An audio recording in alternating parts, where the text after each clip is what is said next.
मटर पनीर बनाने का जो तरीका है सन 2025 का है और ये बिल्कुल आसानी से बन जाता है। बहुत ज़्यादा मसाले का यूज़ भी नहीं किया गया है। मटर पनीर लाजवाब जायके के साथ में बनाना बताऊंगी मैं। वीडियो को आप पूरा देखना। जैसे जैसे मैं कर रही हूँ वही आपको फॉलो करना है और जो भी मसाले का लिस्ट है वो मैं स्क्रीन पर शो कर रही हूँ। अगर हमारे चैनल पर आप पहली बार आए हैं तो चैनल को सब्सक्राइब करें, बेल आइकन प्रेस कर लें, क्योंकि ऐसी ही बहुत सारी लाजवाब रेसिपी आपके साथ शेयर करती रहती हूँ। आप लोग वीडियो देखिए, इसको फॉलो कीजिए।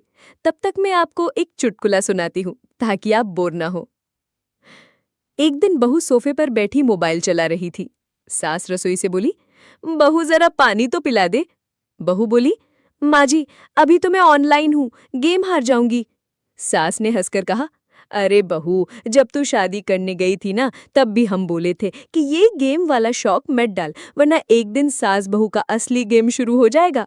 बहू बोली, तो फिर कौन जीतेगा माँ जी? सास ने हंसते हुए कहा, जीतेगी तो मैं ही, क्योंकि मेरा नेटवर्क हमेशा स्ट्रांग रहता है तेरे जैसी वाईफाई वाली बहुओं पर।